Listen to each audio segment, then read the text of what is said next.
아는 우리 무디 목사님과 함께 동역했던 R.A. 토레이 목사님이라는 분이 있었는데, 이분이 기도를 주제로 부흥회를 인도하게 되었습니다. 아침에도 기도에 대해 저녁에도 이 기도에 대해 계속 설교를 했습니다. 그런데 저녁에 이 토레이 목사님이 강대상에 오르기 전에 어떤 사람이 찾아오더니 메모지 하나를 전해주었습니다. 거기에는 다음과 같은 도전적인 질문이 적혀 있었습니다. 목사님, 저는 교회에 30년 동안 출석했습니다. 열심히 교인 노릇하고 열심히 그리스도인으로 살려고 노력을 했습니다. 교회 장로로서 주님을 섬겼고 주일학교 부장으로 열심히 학생들을 가르쳐 왔습니다. 그런데 제가 하나님 앞에 기도하는 안타까운 기도 제목 하나에 대해서는 하나님께서 전혀 응답하시지 않습니다. 목사님, 이것에 대해서 어떻게 설명하시겠습니까? 그런데 이 질문에 대답하는 것은 결코 어려운 일이 아니었습니다. 아주 쉬운 일이었습니다. 그 사람은 기도하면서도 자기가 30년 동안 교회 생활한 것, 교회 장로라는 것, 그리고 주일학교 부장으로 섬겼다는 것을 굉장히 의식했던 것 같습니다. 이것이 바로 자기 의입니다. 그러기에 그 사람의 기도는 바리새인의 기도와 전혀 다를 것이 없었습니다. 이러한 기도에 하나님께서 응답하실 리가 없습니다. 이와 반면에 누가복음 18장에 보시면 세리는 감히 얼굴도 들지 못하고 자복하고 통회하며 가장 낮은 자리에서, 죄인의 자리에서 기도하였습니다. 우리 하나님께서 그 세리의 기도에 감동하셨던 것을 우리는 말씀을 통해 발견합니다. 오늘 이 아침에 우리는 하나님의 마음을 감동시키는 또 한 사람의 이 기도의 사람을 발견합니다. 그 사람은 엘리야 선지자입니다. 엘리야 선지자는 북왕국의 악한 아합 왕과 이세벨 여왕에게 오늘 말씀 앞장에 있는 17장 1절에 보시면 여호와께서 말씀하시지 않으면 수년 동안 비도 심지어 이슬방울 하나도 이 땅에 내리지 않을 것이라고 예언을 하고 이 선지자 엘리야가 감쪽같이 사라졌습니다. 그 후로 북이스라엘 땅에 무려 3년 6개월 동안이나 비가 오지 않았습니다. 여러분들, 요즘 전 세계 날씨가 더워서 그리스에서 산불이 나고 미국 캘리포니아에서 산불이 나서 많은 인명피해가 있습니다. 그런데 생각해 보십시오. 3년 6개월 동안 비가 오지 않았으니 그 형편이 어떠하였겠습니까?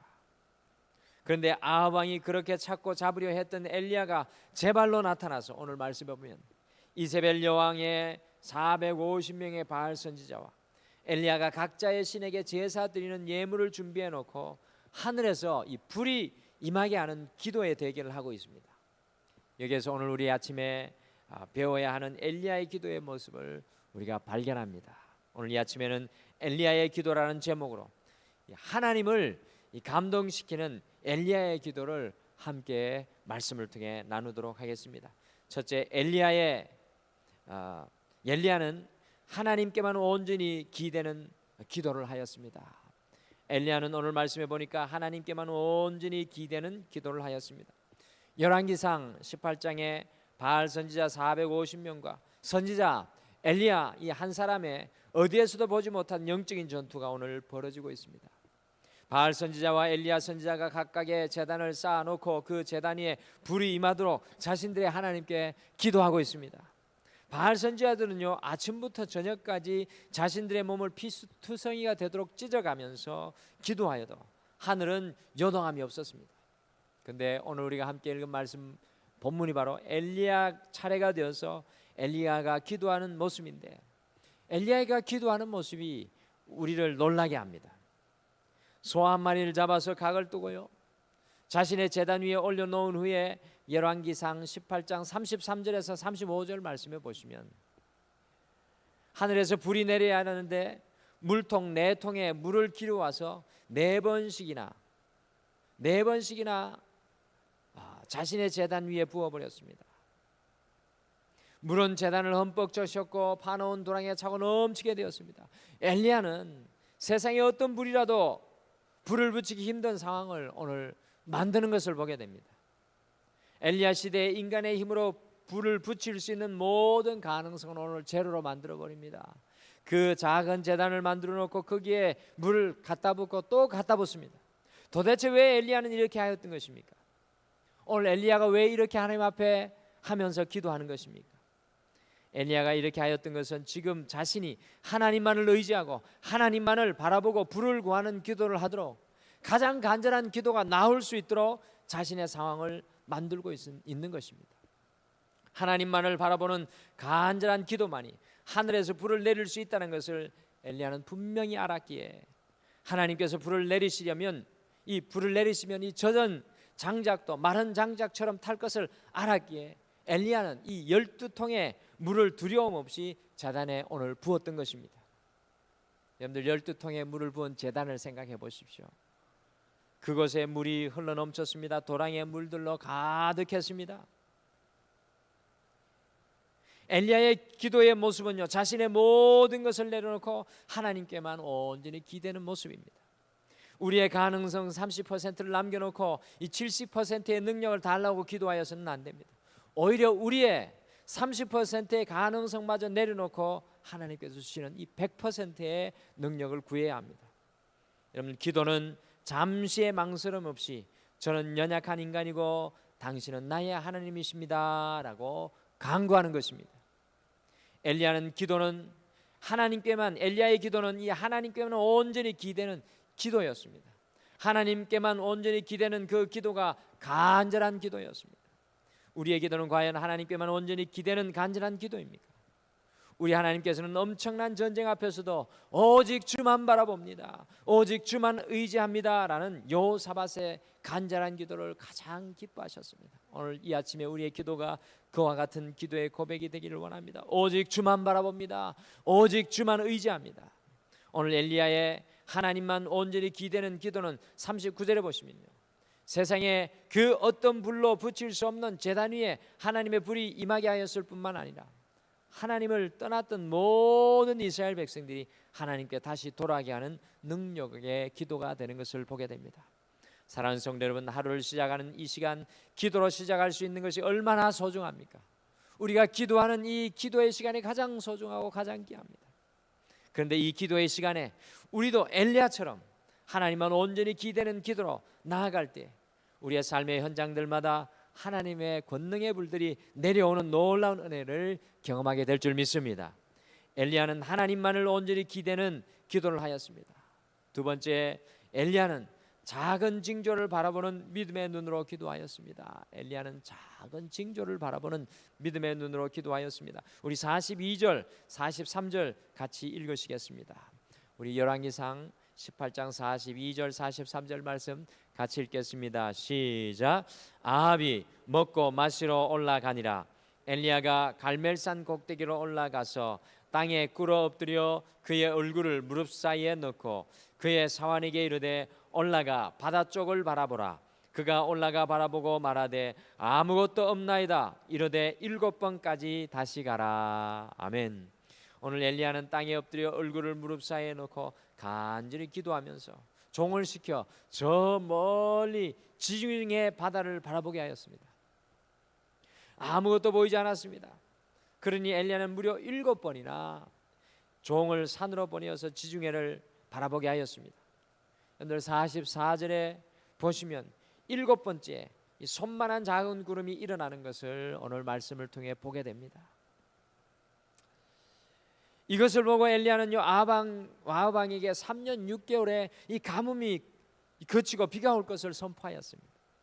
그 손만한 작은 조각구름을 보고 비가 억수같이 쏟아져서 마차가 달릴 수 없을 정도가 될 것이니 빨리 왕궁으로 말을 몰아가라고 오늘 이야기를 하고 있습니다. 여러분, 어떻게 이것이 가능한 것입니까? 엘리야는요 조각구름 그 작은 징조 속에도 하나님께서 역사하실 것을 믿음으로 바라보며 기도하였던 것입니다. 사랑하는 성도 여러분, 믿음을 가졌다는 것은 작은 것 속에 담긴 무한한 가능성과 잠재력을 보는 것입니다.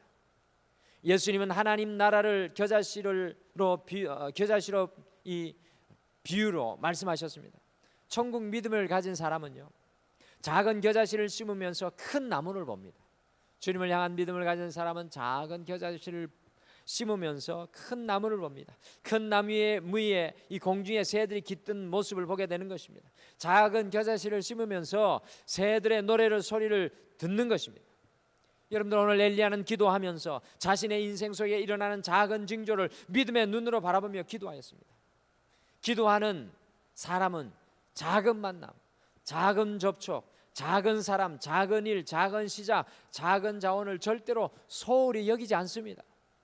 그것을 믿음의 눈으로 바라보며 기도하는 사람이 바로 능력의 기도자입니다. 엘리야가 그렇게 했습니다. 특별히 자녀들을 바라볼 때요, 그들이 자금으로 인해서 그들의 연약함으로 인해서 우리의 마음이 안타까울 때가 있습니다. 우리의 자신과 우리의 일과 우리의 가정과 사업을 바라볼 때도 우리의 자금을 통해서 안타까울 때가 있습니다. 그런데 엘리야는 그러한 작은 징조들을 믿음의 눈으로 바라보며 기도하였습니다. 하나님, 이 자금 속에, 이 연약함 속에 하나님의 징조가 일어나는 것을 바라보고 기대합니다. 그 작은 것 속에 역사하시는 하나님의 잠재력을 이 엘리야는 볼 수 있는 믿음의 눈이 있었습니다. 물은 99도가 아니라 100도에 끓어서 수증기가 됩니다. 여러분들 1도 차이에 따라서 이 물이 끓고 끓지 않습니다. 1도의 차이가 큰 이 다름을 나타냅니다. 기도하는 사람은 작은 징조 속에서도 하나님의 역사하심을 바라보며 선포하며 기도합니다. 엘리야의 기도가 우리의 기도가 되기를 소원하기를 소원합니다. 우리의 삶의 작은 것들, 작은 징조들이 하나님의 능력과 축복을 가져오는 것을 믿음으로 바라보며 기도하는 여러분과 제가 되기를 간절히 축복합니다. 오늘 이 아침 우리의 기도가 그 작은 겨자씨를 심으면서도 공중에 깃들어 있는 새를 바라보며 그 새들이 지저귀는 것을 바라볼 수 있는 우리의 믿음의 기도가 되기를 간절히 축복합니다. 오늘 이 하루를 시작하면서 엘리야의 기도를 우리의 삶에 같이 적용하겠습니다. 오늘 이 아침에는 우리의 30%의 가능성을 내려놓고 이 100% 주님께만 온전히 기대는 기도로 나아가시겠습니다. 우리의 삶 속에 아주 작은 징조들 속에서도 하나님께서 역사하시는 놀라운 것을 믿음으로 바라보고 그것을 향하여서 오늘 이 아침에 믿음의 기도의 선포를 하시겠습니다. 엘리야는 동서남북 사방의 적들 앞에서도 기도로 승리하였습니다. 엘리야의 편은 아무도 없었습니다. 여러분들, 우리를 둘러싸고 있는 모든 환경과 상황, 바로 그 자리에서 우리도 우리의 기도의 무릎을 오늘 이 아침에 꿇기를 소원합니다. 하나님의 능력을 바라보며 기도하기를 소원합니다. 다 같이 기도하겠습니다. 여호와 하나님 아버지, 오늘 이 새벽에 엘리야의 기도를 함께 바라봅니다. 많은 사람들이 기도하면서도 하나님만 온전히 기대지 못하고 하나님만 온전히 의지하지 못하는 연약함을 바라봅니다. 오늘 이 아침에는 우리가 가장 낮은 자리에서 마치 세리와 같이 주님 아니시면 나의 죄의 문제도 나의 삶의 문제도 해결될 수 없습니다. 여호와 하나님만 바라봅니다. 주님의 그 얼굴을 대면합니다. 고백하며 나아갈 수 있게 축복하여 주시옵소서. 우리의 삶의 현실은 마치 젖은 장작 같고 도저히 불이 임할 수 없는 그 연약한 삶의 모습 같을지라도 오늘 이 아침에 우리가 작은 징조, 우리의 삶의 연약함들을 바라보며 하나님께서 역사하실 것을 기대하며 선포할 때 오 주님, 우리의 삶의 모든 것 속에 하나님의 능력의 불이 임하도록 역사하여 주시고 함께하여 주시옵소서. 오늘도 주님 앞에 마음을 내어놓고 나아가는 기도의 무릎을 이 아침에 꿇는 사랑하는 모든 성도님들 위해 함께하여 주실 줄 믿고 감사드리오며 예수님의 이름으로 기도드리옵나이다. 아멘.